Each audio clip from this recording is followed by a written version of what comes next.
Selamat pagi. Iya, Bu Rina boleh Oh, memperkenalkan diri dari apa? Mungkin memperkenalkan keluarga dan juga berasal dari kota mana. Silakan, Bu. saya Ibu Rina Batara, berasal dari Toraja Utara ya. Jadi saya orang Toraja. Saya punya Ah, satu suami dan 4 orang anak, satu cucu. Saya sudah punya cucu, baru-baru punya cucu. oh, puji Tuhan. Iya. Torajanya di mana, Bu, tepatnya, Bu? Dekat, biasanya kan kalau ada acara-acara apa KKR itu dekat Misliana. Jadi di depan Misliana itu kan ada sungai, depan hotel. Oh, Ya, kami di seberangnya. oh ya, saya tahu tempat itu, Bu. Ya, Saya tahu. kalau dari Ah, kita berhadapan dengan Hotel Mislina, saya yang di seberang sungainya, iya. Saya Sawahan. dari tahun 90, dari tahun Oh, 90 sudah beberapa kali ke tempat itu, jadi saya tahu sekali. Ya, puji Tuhan. Wah, ini satu jarak yang cukup jauh ya kita dari berbagai tempat di Indonesia ini. Ya, iya, ah, kita bersyukur Ibu Rina dikaruniai bukan hanya anak tapi sudah cucu. Ini iya, luar biasa. Ya. Nah, Bu Rina ini bicara soal kesaksian yang akan Ibu sampaikan dengan masalah lumpuh ini. Ya. Silakan Ibu boleh menceritakan bagaimana peristiwanya sampai kemudian kok jadinya lumpuh ya padahal kecelakaan itu eh, yang ibu alami mungkin karena kecelakaan itu pasti ada dua ya. Dua kendaraan yang ibu alami ya pada waktu itu ya, kendaraan yang pihak lawan sampai berdarah-darah dengernya ibu ya, dan ibu tidak separah itu,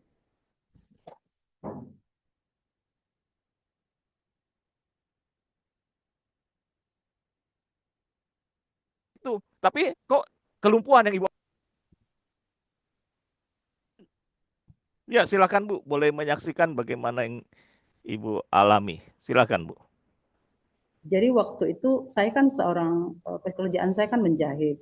Jadi suatu saat saya harus mengambil pekerjaan. Karena kalau pekerjaan kita apa dia memerlukan apa kalau dia banyak begitu borongan begitu, jadi kita yang harus menghampiri pelanggan kita.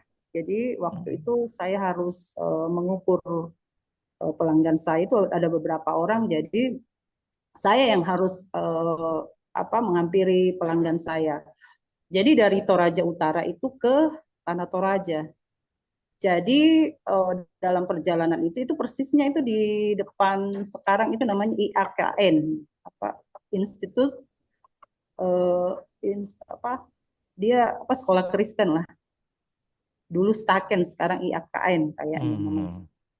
Jadi pas di situ ada pas tikungan. Jadi kami arah ke sana, kendaraan yang satu itu dari arah berlawanan itu pas tikungan di situ. Jadi kita cuma pelan karena saya berboncengan.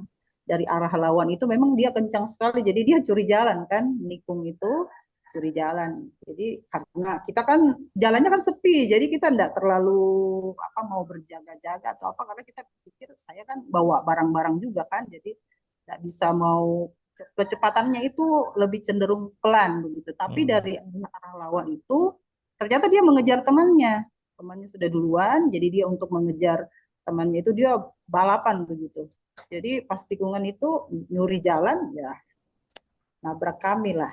Jadi kami yang ditabrak begitu. Jadi waktu kejadian itu saya yang terlempar ke garis putih pas di tengah jalan Hmm. itu saya terlempar terduduk. Terus yang nabrak saya itu darah darah di tangannya itu apa sudah apa banyak sekali menetes. Jadi mungkin ada saya tidak tahu apa ada alat motor yang pecah itu yang iris dia punya tangan itu darah keluar terus. Terus suami saya mungkin dia marah juga kan karena dia kenapa kamu Hmm. terlalu terlalu kencang begitu. Kita ini kan tikungan. Jangan kalau pas tikungan itu janganlah balap-balap kayak gitu. Oh nih om saya mau kejar teman saya. Iya kamu kejar tapi kamu membahayakan orang lain. Hmm. Jadi waktu saya cuma bilang Pak sudah karena suami saya sudah emosi. Saya bilang Pak sudah tolong saya sudah di tengah jalan tiba-tiba ada mobil yang lain kan pasti celaka lah buat saya. Tapi waktu itu puji Tuhannya memang keadaannya sepi.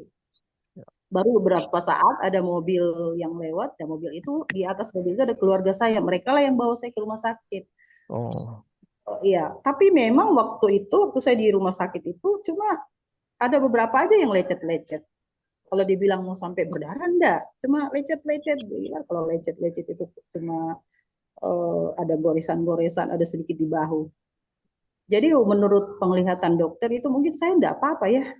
Saya mungkin hanya karena shock sampai saya harus diangkat begitu. Jadi memang waktu kalau melihat keadaan itu kayaknya ya karena kan tiba-tiba juga ya. Jadi mungkin dokter bilang ini tidak perlu perawatan kayak terlalu serius begitu. Jadi saya dibawa pulang. Justru waktu saya dibawa pulang itu saya sudah tidak bisa berbuat apa-apa ini. Memang saya lumpuh di situ, lumpuh total. Karena saya kan waktu itu kan masih dalam keadaan mungkin ada urat yang terjepit, jadi itu kram.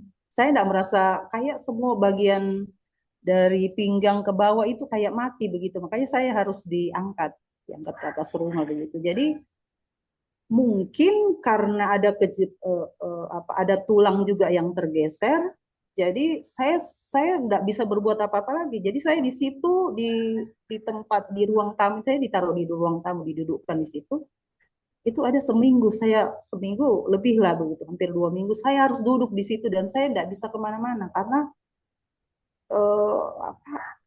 nggak bisa bergerak sedikit sakit begitu. Jadi disitulah saya sudah mulai merasakan bahwa ada sesuatu yang mungkin kayak tulang tergeser, tulang ekor saya itu tergeser karena betis saya, tulang kering saya itu ternyata itu yang dihantam oleh ban motor itu dari arah berlawanan itu yang makanya itu terjadi pergeseran jadi di bawah lutut itu kan karena tak saking kuatnya jadi itu yang mendorong tulang ekor saya itu yang mempengaruhi tulang ekor saya sampai terdorong jadi pada enggak normal lagi terdorong begitu kan sebelah kiri jadi itu yang membuat saya lumpuh begitu.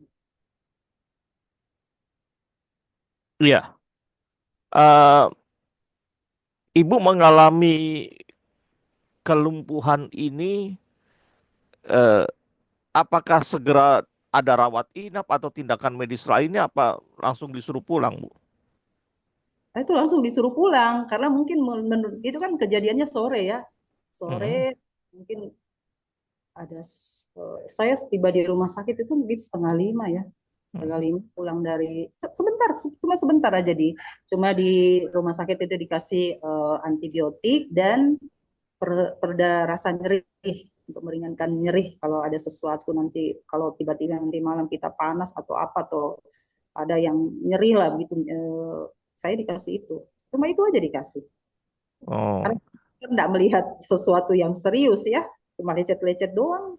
Suami tapi saya juga tidak tapi tidak lecet-lecet aja yang seriusnya itu yang nabrak kami itu kan dirawat di rumah sakit mm. yang menabrak itu. Iya, kondisi ibu berarti ibu merasakan dari waktu peristiwa kecelakaan itu sudah tidak bisa berjalan ya dari situ ya. Ya. Di rumah sakit pun tidak ada perkembangan lebih lanjut dan masih juga tidak bisa berjalan juga di rumah sakit pada waktu disuruh pulang ibu ya. Ya, jadi pulang dari rumah sakit itu, jadi mungkin eh, karena kan namanya di Toraja itu kan lebih lebih lebih kayak tukang urut itu lebih ini ya, Ya. kayak lebih bagus kalau kita dibawa ke tukang urut. Ya, mungkin kalau ada luka begitu mungkin bisa secara medis, tapi Hmm. kalau seperti kayak urat, tulang itu biasanya tukang urut di Toraja ini kan banyak begitu, Pak. Iya iya iya betul. Uh, nah, melalui peristiwa sakitnya ibu ini dengan lumpuh ini, ada hal apa yang Tuhan mau ingatkan buat ibu sebenarnya, Bu? Jadi waktu sebelum saya menikah begitu, saya kan guru Iya. sekolah, saya melayani, Oh. setia sekali melayani. Saya umur kalau saya tidak salah dulu itu SMP kelas 2 saya sudah melayani sekolah minggu. Jadi ibu saya itu karena dia juga seorang guru sekolah minggu, jadi saya biasa bantu-bantu ibu saya melayani sekolah minggu. Akhirnya dari bantu-bantu itulah saya tergerak, wah kayaknya mungkin saya terpanggil untuk jadi guru sekolah minggu. Karena saya suka ngajar, saya suka sekali ngajar sekolah minggu. Jadi saya terpanggil di situ. Dan akhirnya kami diutus lah. Jadi itu diutus untuk jadi guru sekolah minggu. Jadi saya aktif setiap minggu itu saya melayani. Walaupun tempat kami melayani itu jauh sekali ya, tapi karena memang saya ya itulah karena panggilan dan kerinduan. Tapi setelah saya menikah, karena mungkin kita sudah punya anak lah apa semua, jadi saya meninggalkan itu. Sama sekali saya tidak melayani itu. Saya meninggalkan pelayanan saya sebagai guru sekolah minggu. Tapi mama saya itu selalu ingatkan, dia selalu ngomong begini, kamu itu kan pelayan, kamu itu guru sekolah minggu. Sesederhana apapun pelayananmu, walaupun mungkin hanya guru sekolah, tetapi itu sesuatu yang berharga di mata Tuhan.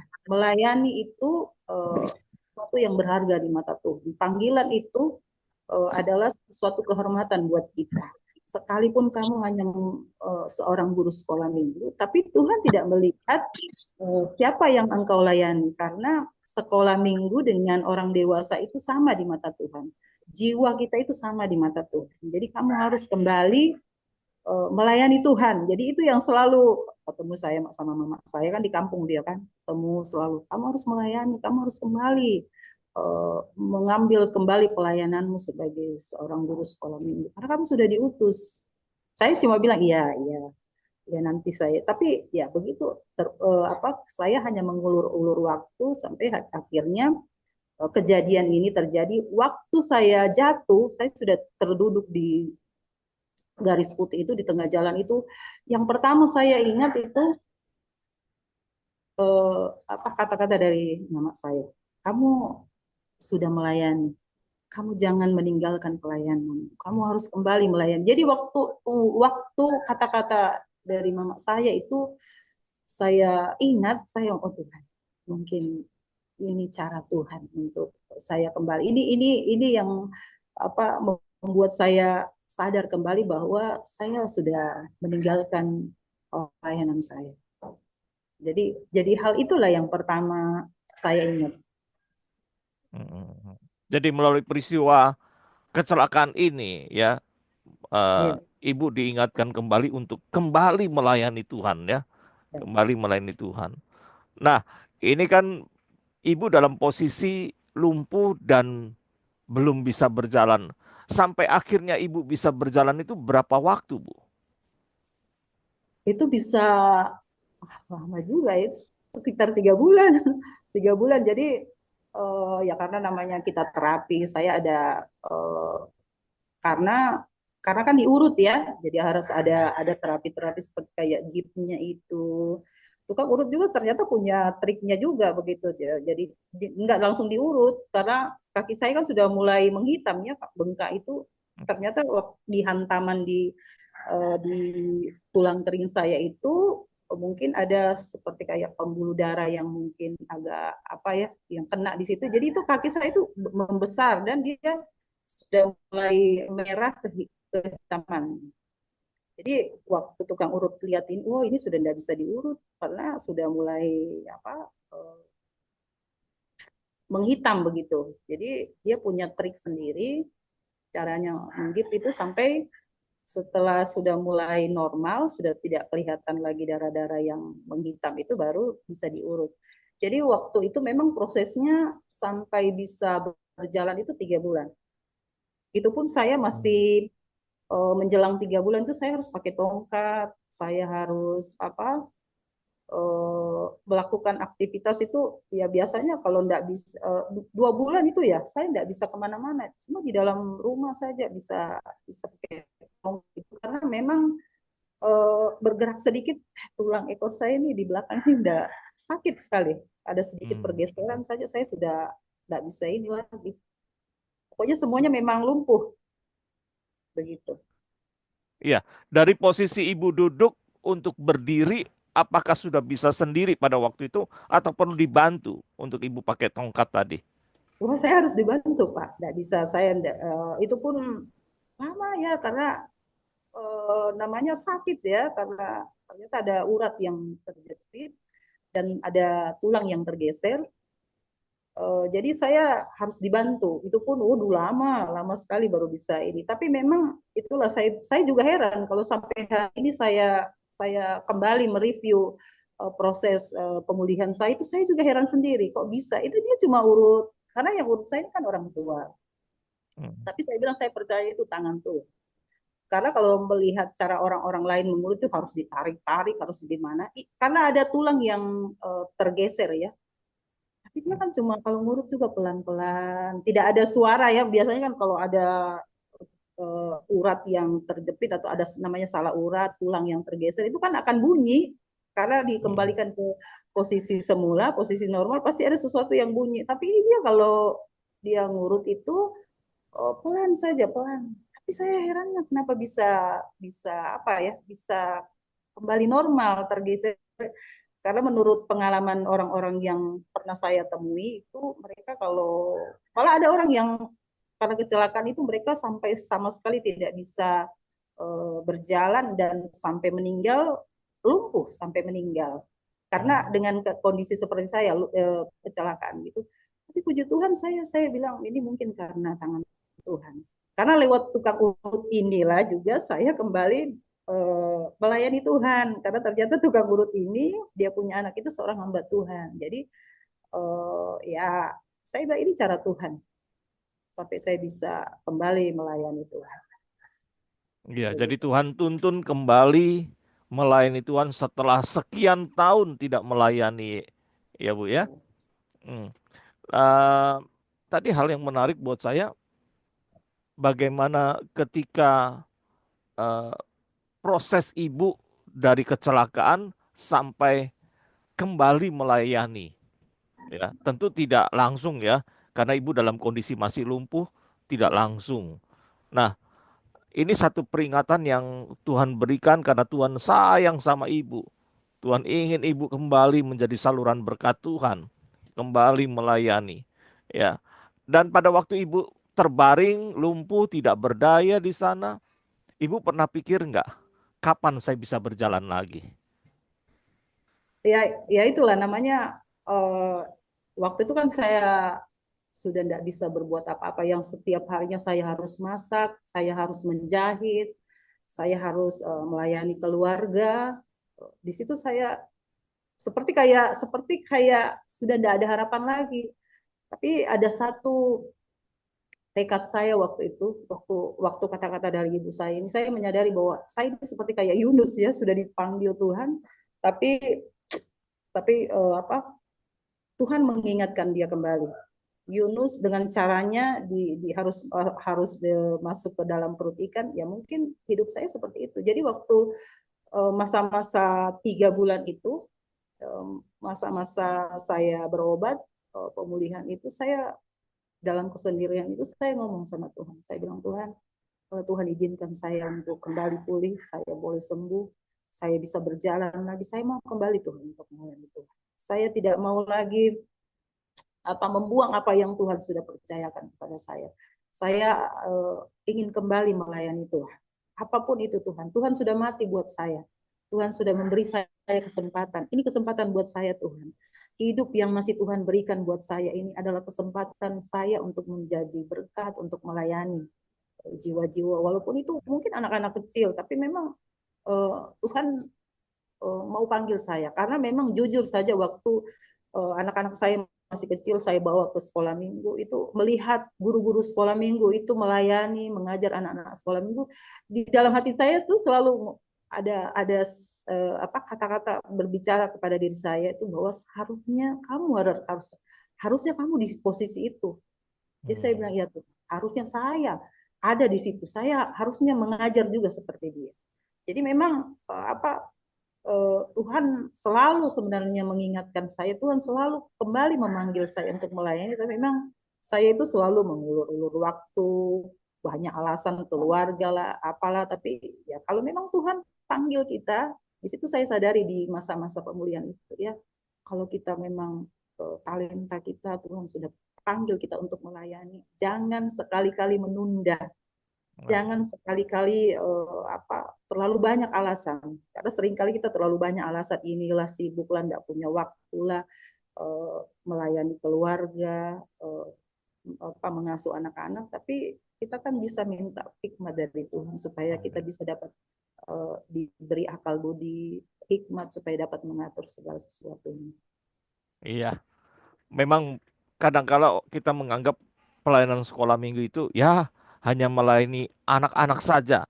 Padahal kita sedang melayani calon-calon pemimpin masa depan ini. Ya, Orang-orang yang nanti kemudian bisa Tuhan pakai dengan begitu dahsyat dan luar biasa. Ya, ini pelayanan yang sangat luar biasa ketika kita melayani anak-anak. Ya, karena kita sedang melayani masa depan daripada gereja Tuhan. Ya. Baik, Ibu Rina, pastinya Ibu berada di dalam suasana kekristenan ya, Toraja banyak orang-orang Kristen di sana. Nah, di tengah Ibu sakit, saya percaya ada ayat-ayat firman Tuhan yang memberi.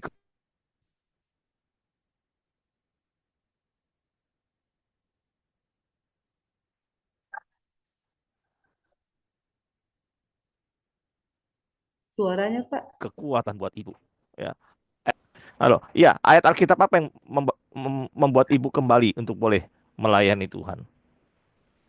Ada satu firman Tuhan, sebenarnya ayat itu saya selalu baca ya ayat itu, tapi saya nggak mengerti. Saya nggak mengerti di dalam Mazmur 119 ayat 71. Saya itu waktu apa ya maksud Tuhan seperti ini? Kenapa harus ada ayat seperti ini?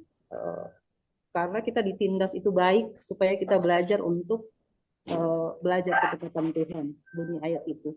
Saya bilang waktu saya belum kecelakaan itu, ini ayat ini selalu selalu saya baca ya.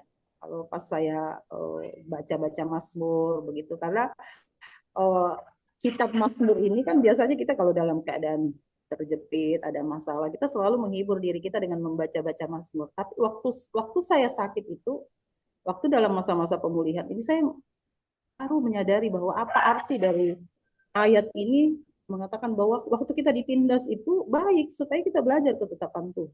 Saya di situ saya baru mengerti bahwa uh, penyakit ini mungkin suatu tekanan buat kita.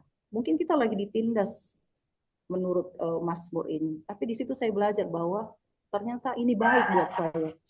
Supaya saya belajar ketetapan Tuhan. Saya belajar karena dari sakit saya itu ya kita belajar, kita rajin baca firman Tuhan, kita Iya, rajin lebih dekat sama Tuhan, lebih banyak menyembah Tuhan. Banyak kesempatan justru di sakit itulah saya banyak berbicara kepada Tuhan. kembali Itu kepada Tuhan, Ibu ya. Mm-mm. lebih dekat kepada Tuhan, Amin, amin. selalu Ya, berdoa. Mungkin tertekan saya Tuhan kapan ini berakhir Tuhan, kapan ini berakhir. Tapi waktu saya baca firman Tuhan, jadi situ saya mengerti bahwa ini maksud Tuhan. Kamu ditindas supaya kamu belajar ketetapan-ketetapan Tuhan. Seperti itu. iya. Pujian apa yang memberkati Ibu? Lagu-lagu apa yang mungkin begitu banyak lagu ya? Yo banyak Lagu sih apa Pak. yang memberi kekuatan buat Ibu? Eh, Salah satunya itu ya, banyak sih sebenarnya. Karena dari ya namanya menunggu ya. Saya Ya, sendiri ini Pak dari suami ke kantor, anak-anak ke eh, sekolah, jam-jam 2 setengah 3 baru mereka pulang. Jadi waktu-waktu itu diisi dengan memuji Tuhan, menyembah Tuhan. Jadi banyak sekali lagu yang menjadi, apalagi lagu-lagu Pantai Costa model dulu-dulu. Saya suka lagu-lagu yang dulu-dulu itu. mm, Ku tak dapat jalan sendiri, Tuhan. Tolong padaku, biarlah silamu menerangiku. Sebab ku tak dapat jalan sendiri. Apalagi dalam posisi lumpuh ya, kita tidak bisa berjalan. Siapa yang bisa menguatkan mm. kita? Ya Tuhan. Hanya sinar kemuliaan Tuhan yang akan menguatkan kita. Walaupun mungkin secara mata saya tidak melihat, tapi saya percaya bahwa Iya, Tuhan lah yang akan menguatkan saya, akan memulihkan saya. iya. Puji Tuhan, pada akhirnya Ibu kembali boleh berjalan dan kembali boleh melayani Tuhan. Ini hal yang luar biasa. Kalau sekarang sudah tidak masalah Ibu ya. Lari pun bisa ya Bu ya. Puji Tuhan. Iya, puji Tuhan. Oke, terima kasih. Ini satu pengajaran buat kita di balik satu kecelakaan, di balik sesuatu yang tidak menyenangkan terjadi. Tuhan mau ingatkan kita akan sesuatu. Dan Ibu Rina Tuhan ingatkan kembali, kembali melayani Tuhan.